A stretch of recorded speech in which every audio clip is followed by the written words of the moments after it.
Hello friends, ಹೇಗಿದ್ದಾರೆ ಎಲ್ಲರೂ? ಚೆನ್ನಾಗಿದ್ದೀರಾ ಅಂತ ಭಾವಿಸ್ತೀನಿ. ಜಿನಿಸ್ ಲಿಟ್ಲ್ ವುಡ್ ಯೂಟ್ಯೂಬ್ ಚಾನಲ್ಗೆ ನಿಮ್ಗೆ ಸ್ವಾಗತ. ಇವತ್ತಿನ ಒಂದು ವಿಶೇಷವಾದ ಟಾಪಿಕ್ನ ತೊಗೊಂಬಂದಿದ್ದೀನಿ. ಕೋಳಿಗಳಿಗೆ ಸಾಮಾನ್ಯವಾಗಿ ನಾವು ಏನು ಮಾಡ್ತೀವಿ, ಎಲ್ಲ ಥರದ ಒಂದು ಆಹಾರಗಳನ್ನು ಹಾಕ್ತೀವಿ. ಬಟ್ ಇದರಲ್ಲಿ ನಾನು ಇವತ್ತು ಹೇಳುವಂಥ ವಿಷಯದಲ್ಲಿ ಪ್ರೋಟೀನ್ ಯುಕ್ತ ಒಂದು ಫುಡ್ಡನ್ನು ಅವರಿಗೆ ಪ್ರೊವೈಡ್ ಮಾಡ್ತಾ ಇದ್ದೀನಿ. ಅದರ ಬಗ್ಗೆ ನಾನು ಸ್ವಲ್ಪ ಇನ್ಫಾರ್ಮೇಷನ್ ಕೊಡೋಣ ಅಂತ ವಿಡಿಯೋವನ್ನು ಸ್ಟಾರ್ಟ್ ಮಾಡಿದೆ. ಅದಕ್ಕಿಂತ ಮುಂಚೆ ಯಾರೆಲ್ಲ ನನ್ನ ಚಾನಲ್ಗೆಲ್ಲ ಸಬ್ಸ್ಕ್ರೈಬ್ ಆಗಿಲ್ಲ, ಪ್ಲೀಸ್ ಸಬ್ಸ್ಕ್ರೈಬ್ ಮಾಡಿ, ಲೈಕ್ ಕೊಡಿ, ಹಾಗೆ ಬೆಲ್ ಐಕನನ್ನು ಕ್ಲಿಕ್ ಮಾಡಿ. ಎಲ್ಲ ನೋಟಿಫಿಕೇಷನ್ಗಳು ನಿಮಗೆ ಕಾಣಸಿಗುತ್ತವೆ.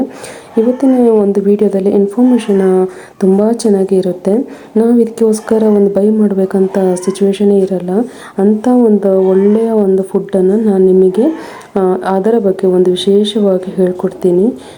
ನಮ್ಮ ಮನೆಗಳಲ್ಲಿ ಸಾಮಾನ್ಯವಾಗಿ ನಾನು ಎಲ್ಲ ವಿಡಿಯೋಗಳಲ್ಲಿ ಹೇಳಿದ್ದೀನಿ, ಸ್ವಚ್ಛತೆಯನ್ನು ಕಾಪಾಡಬೇಕು, ಒಳ್ಳೆಯದ ಒಂದು ಆಹಾರವನ್ನು ಕೊಡಬೇಕು, ಆಮೇಲೆ ನೀರಿನ ವ್ಯವಸ್ಥೆ ಬೆಳಿಗ್ಗೆ ಮತ್ತು ಸಂಜೆ ಮಾಡಬೇಕು ಅಂತ. ಈಗ ನೋಡಿ ಫ್ರೆಂಡ್ಸ್, ಇದು ಏನು ಅಂತ ನೀವು ಗೆಸ್ ಮಾಡಿರಬೇಕು. ಇದು ಟರ್ಮೈಟ್ ಅಂತಲೇ ಹೇಳ್ತಾರೆ. ಕನ್ನಡದಲ್ಲಿ ಇದನ್ನು ಗೆದ್ದಲು ಹುಳು ಅಂತಲೇ ಹೇಳ್ತಾರೆ. ಇದರಿಂದ ಏನಪ್ಪ ವಿಶೇಷ ಇದೆ ಅಂತ ನೀವು ಅಂದ್ಕೊತೀರಾ? ಇದರಲ್ಲೇ ಇರೋದು ಒಂದು ವಿಶೇಷತೆ. ಇವುಗಳನ್ನು ನಾವು ಸಾಮಾನ್ಯವಾಗಿ ಎಲ್ಲ ಕಡೆಯೂ ಇರುತ್ತೆ, ತೋಟಗಳಲ್ಲಿ, ಅಂದರೆ ಸೌದೆ ಅಂಥವೆಲ್ಲ ಜಾಗಗಳಲ್ಲಿ, ಆಮೇಲೆ ಹುತ್ತಗಳಲ್ಲಿ ಜಾಸ್ತಿಯಾಗಿ ಇವೆಲ್ಲ ಕಾಣಸಿಗುತ್ತೆ. ನಿಮಗೆ ಇಂಥವೇನಾದರೂ ಕಂಡು ಬಂದರೆ ಇದನ್ನು ಕೋಳಿಗಳಿಗೆ ನಾವು ಹಾಕ್ಬೋದು. ಇದರಲ್ಲಿ ಹೆಚ್ಚಿನವಾದ ಒಂದು ಪೋಷಕಾಂಶಗಳು ಇರುತ್ತವೆ, ಫ್ರೀಯಾಗಿ ಸಿಗುವಂಥದ್ದು. ಈ ತೋಟಗಳನ್ನು ಬೆಳೆಸ್ತಿರುವವರಿಗೆ ಅಲ್ಲೆಲ್ಲ ಸಿಗುತ್ತೆ. ಇವು ಏನು ಅಂದರೆ ತೋಟಗಳಲ್ಲಿ ಒಂದು ಮಣ್ಣಿನ ಫಲವತ್ತತೆಯು ಇದು ಜಾಸ್ತಿ ಮಾಡುತ್ತೆ ಅಂತ ಉಲ್ಲೇಖನೆ ಇದೆ. ಇದು 300 ಮಿಲಿಯನ್ ವರ್ಷಗಳಿಂದನೂ ಇದೆ ಅಂತ ಇದೆ. ಹಾಗಾಗಿ ನಮಗೆ 2ರಿಂದನೂ ಲಾಭ. ತೋಟವನ್ನು ಮಾಡಿಕೊಂಡವರಿಗೆ ಇದರಲ್ಲಿಯೂ ಲಾಭ ಇದೆ. ಮನೆಗಳಿಗೆ ಮಾತ್ರ ಇದು ಹಾಳು ಮಾಡುತ್ತೆ, ಅಂದರೆ ಇದು ಪೀಠೋಪಕರಣ ಇದೆಯಲ್ಲ ಅವೆಲ್ಲ ಹಾಳು ಮಾಡುತ್ತೆ ಅಂತ ಇದೆ. ಬಟ್ ಕೋಳಿಗಳಿಗೆ ಅಂತ ಒಳ್ಳೆಯ ಒಂದು ಪೋಷಕಾಂಶವನ್ನು ಈ ಗೆದ್ದಲು ಹುಳು ಕೊಡುತ್ತೆ. ಇದರಿಂದ ನಮ್ಮ ಕೋಳಿಗಳಿಗೂ ಖರ್ಚಿಲ್ಲದೆ ಒಂದು ಫುಡ್ ಸಿಕ್ಕಿದಾಗೆ ಆಯಿತು. ಮತ್ತು ತೋಟಗಳಲ್ಲಿಯೂ ಅಷ್ಟೇ ನಾವು ಇದಕ್ಕೋಸ್ಕರನೇ ತೋಟದ ಒಂದು ಫಲವತ್ತತೆಯನ್ನು ಈ ಒಂದು ಗೆದ್ದಲು ಹುಳು ಏನು ಮಾಡುತ್ತೆ, ಇನ್ಕ್ರೀಸ್ ಮಾಡುತ್ತೆ. ಏನು ಅಂದರೆ ಇವುಗಳಲ್ಲಿ ಒಂದು ವಿಶೇಷ ಗುಣ ಇದೆ ಈ ಹುಳುಗಳಲ್ಲಿ. ಅವುಗಳಲ್ಲಿ ರಾಜ, ರಾಣಿ, ಶ್ರಮಿಕ ಅಂದರೆ ಸೈನಿಕರು ಒಂದು 4-5 ಜನ ಸೇರಿಕೊಂಡು ಮಾಡುವಂಥ ಒಂದು ಗೂಡದು. ತುಂಬ ಚೆನ್ನಾಗಿ ಕಟ್ಟಿಬಿಟ್ಟು ಅದಷ್ಟು ಮೇಂಟೈನ್ ಮಾಡುತ್ತೆ. ಅದ್ರ ಬಗ್ಗೆ ನಾನು ಸ್ವಲ್ಪ ತಿಳ್ಕೊಂಡೆ, ತುಂಬ ಖುಷಿ ಅನಿಸುತ್ತೆ. ಈ ಗೆದ್ದಲು ಹುಳುವಿನ ಒಂದು ಹಿಸ್ಟ್ರಿ ನೋಡಿದರೆ, ಪೋಷಕಾಂಶಗಳನ್ನು ಒಳಗೊಂಡಿರುವ ಈ ಗೆದ್ದಲು ಹುಳು ಕೋಳಿಗಳಿಗೆ ಹಾಕಿದರೆ ಅವರ ಒಂದು ಬೆಳವಣಿಗೆಯು ಜಾಸ್ತಿ ಆಗುತ್ತೆ. ನೀವೇನು ಮಾಡಿ, ನಿಮಗೆ ಅವುಗಳಿಗೆ ಏನಂದರೆ ತೇವಾಂಶ ಇರುವ ಜಾಗಗಳಲ್ಲಿ ಮಾತ್ರ ಕಾಣಸಿಗುತ್ತೆ. ಇದೊಂಥರ ಕೀಟಗಳಿಗೆ ಸೇರಿದ ಜೇನು ಅಂತಲೇ ಕರೀತಾರೆ.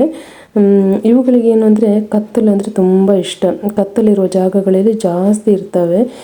ಹೆಚ್ಚಿನ ಮನೆಗಳಲ್ಲಿ ಇದು ಇರುತ್ತೆ, ಅಂದರೆ ಇದು ಮಣ್ಣಿನ ಮನೆ ಅಂಥವೆಲ್ಲ ಕಟ್ಟಿರ್ತವಲ್ಲ ಅಲ್ಲೆಲ್ಲ ಜಾಸ್ತಿ ಕಾಣಸಿಗುತ್ತೆ.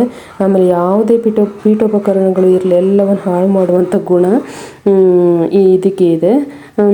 ನಾನು ಇದರಲ್ಲಿ ಏನು ನಿಮಗೆ ವಿಷಯ ಹೇಳ್ತಿದ್ದೀನಿ ಅಂದರೆ, ಇಂಥ ಒಂದು ಏನಾದರೂ ನಿಮಗೆ ಗೆದ್ದಲು ಹುಳು ಸಿಕ್ಕಿದರೆ ಕೋಳಿಗಳಿಗೆ ಆರಾಮವಾಗಿ ಹಾಕ್ಬೋದು. ಅವುಗಳಿಂದ ಅವರಿಗೆ ಒಳ್ಳೆಯ ಒಂದು ಪೋಷಕಾಂಶಗಳು ಸಿಕ್ಕಿದ ಹಾಗೆ ಆಗುತ್ತೆ. ಇಂಥವುಗಳನ್ನು ತಿಂದ್ಬಿಟ್ಟು ಅವರಿಗೆ ಒಂದು ದಿನದ, ಅಂದರೆ ಒಂದು ಟೈಮಿನ ಒಂದು ಫುಡ್ಡನ್ನು ನಾವಿಗೆ ಹಾಕೋದು ಬೇಡ. ಅದನ್ನೇ ಹಾಕಿದರೆ ಅವುಗಳೇ ಸಾಕು. ಇದರಿಂದ ನಮಗೆ ಖರ್ಚು ಕಮ್ಮಿ ಆಯಿತು, ಅವುಗಳಿಗೆ ಫುಡ್ ಸಿಕ್ಕಿದ ಹಾಗೆ ಆಯಿತು. ನನ್ನ ಮುಂಚಿನ ವೀಡಿಯೋಗಳಲ್ಲಿ ನಾನು ಎಕ್ಸ್ಪ್ಲೇನ್ ಮಾಡಿದ್ದೀನಿ, ಕೋಳಿಗಳಿಗೆ ನಾವು ವ್ಯಾಕ್ಸಿನ್ಗಳನ್ನು ಕರೆಕ್ಟ್ ಟೈಮಿಗೆ ಮೇಂಟೈನ್ ಮಾಡಬೇಕು ಅಂತ. ಅಂದರೆ ಆಲ್ಬೆಂಡಜೋಲು ಅದನ್ನು 3 ತಿಂಗಳಿಗೆ ಒಂದು ಸತಿ ಅದನ್ನು ಹಾಕಿ, ನೆಕ್ಸ್ಟ್ ಅವುಗಳಿಗೆ ಕೊಡುವಂಥ ನೀರು ಇದೆಯಲ್ಲ ಫ್ರೆಂಡ್ಸ್, ಯಾವಾಗಲೂ ಕ್ಲೀನ್ ಸ್ವಚ್ಛತೆಯನ್ನು ಇರುವಂಥ ನೀರನ್ನು ಕೊಡಿ. ಅದಕ್ಕೆ ಅರಿಶಿಣವನ್ನು ಸೇರಿಸ್ಬಿಟ್ಟೆ ಕೊಡಿ. ಆಮೇಲೆ ಮಲ್ಟಿಗ್ರೇನ್ ಫುಡ್ ನಿಮಗೆ ಸಿಗುವುದಿಲ್ಲ ಅಂದರೆ ಅಂಗಡಿಗಳಲ್ಲಿ ಕೇಳಿ ನೋಡಿ, ಅವ್ರು ಕೊಡ್ತಾರೆ. ಅಂದರೆ ಮಿಲ್ಗಳಲ್ಲೆಲ್ಲ ನಿಮಗೆ ಸ್ವಲ್ಪ ಕಮ್ಮಿ ರೇಟಿಗೆ ಕೊಡ್ತಾರೆ. ಅಂಥವುಗಳನ್ನೆಲ್ಲ ತೊಗೊಂಬಂದ್ಬಿಟ್ಟು ಹಾಕಿ, ಆಮೇಲೆ ನಿಮಗೆ ಖರ್ಚಿಲ್ಲದೆ ಸಿಗುವಂತಹ ಈ ಇದು ಗೆದ್ದಲು ಹುಳು ಅಂಥವು ಏನಾದರೂ ಸಿಕ್ಕಿದ್ದಾರೆ, ಈ ಥರನೂ ನಾವು ಕೋಳಿಗಳಿಗೆ ಹಾಕುವುದರಿಂದ ನಮಗೂ ಖರ್ಚು ಕಮ್ಮಿ ಆಗುತ್ತೆ, ಅವುಗಳ ಗ್ರೋತ್ ಈಸಿ ಆಗುತ್ತೆ. ಆಮೇಲೆ ನೀವು ಅವರಿಗೆ ಮುಂಚಿನ ವಿಡಿಯೋಗಳಲ್ಲಿ ನಾನು ಎಕ್ಸ್ಪ್ಲೇನ್ ಮಾಡಿದ್ದೀನಿ. ಇವುಗಳಿಂದ ನಮಗೆ ಲಾಭನೇ ಜಾಸ್ತಿ. ಮರಿಗಳನ್ನು ಮಾಡುವುದು, ಆಮೇಲೆ ಅದನ್ನು ಸೇಲ್ ಮಾಡೋದು, ಆಮೇಲೆ ಹುಂಜ ಮತ್ತು ಮೊಟ್ಟೆಗಳಿಗೆ ಹೆಚ್ಚಿನ ಬೇಡಿಕೆ ಇದೆ ಅಂತ ನಾನು ನಿಮಗೆ ಹೇಳಿದ್ದೀನಿ. ಹಾಗಾಗಿ ಹಳ್ಳಿಗಳಲ್ಲಿ ಸ್ವಲ್ಪ ಜಾಗ ಇದ್ರೂ ಸಹ ಕೋಳಿ ಸಾಕಾಣಿಕೆ ಮಾಡ್ಬೋದು.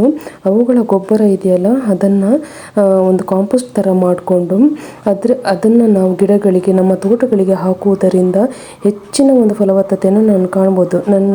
ನನ್ನ ಗಾರ್ಡನಿಗೆ ನಾನು ಇವುಗಳ ಒಂದು ಗೊಬ್ಬರನೇ ನಾನು ಹಾಕುವುದು. ಹಾಗಾಗಿ ನಾವು ಹೊರಗಡೆಯಿಂದ ಬೈ ಮಾಡಿ ತಂದುಬಿಟ್ಟು ಹಾಕುವ ಅವಶ್ಯಕತೆಯೇ ಇರುವುದಿಲ್ಲ. ಮನೆಗಳಲ್ಲಿ ನಾವು ಕೋಳಿಗಳನ್ನು ಸಾಕೊಂಡ್ರೆ ಅದರಿಂದ ನಮಗೆ ಹೆಚ್ಚಿನ ಒಂದು ಆದಾಯನೇ ಜಾಸ್ತಿ. ನಾನು ಹೇಳ್ತಾ ಇದೀನಲ್ವ, ಯಾರಿಗೆಲ್ಲ ಇಂಟ್ರೆಸ್ಟ್ ಇದೆ ಖಂಡಿತವಾಗ್ಲೂ ಈ ಬಿಸ್ನೆಸ್ನ ನೀವು ಆಯ್ಕೆ ಮಾಡ್ಕೊಳ್ಳಿ. ಇದರಲ್ಲಿ ನಿಮಗೆ ಸಾಕಷ್ಟು ಲಾಭಗಳು ಇದ್ದಾವೆ. ನಿಮಗೆಲ್ಲಾದರೂ ಕಾಣ ಸಿಕ್ಕಿದರೆ ಗೆದ್ದಲ ಹುಳುಗಳು, ಅವುಗಳಿಗೆ ಹಾಕುವುದರಿಂದ ಅವುಗಳ ಗ್ರೋತು ಈಸಿ ಆಗುತ್ತೆ. ನನ್ನ ಒಂದು ಇನ್ಫಾರ್ಮೇಷನಿಂದ ನಿಮಗೆ ಯೂಸ್ಫುಲ್ ಆಗಿದ್ರೆ ಪ್ಲೀಸ್ ಲೈಕ್ ಕೊಡೋದನ್ನು ಮರೆಯಬೇಡಿ.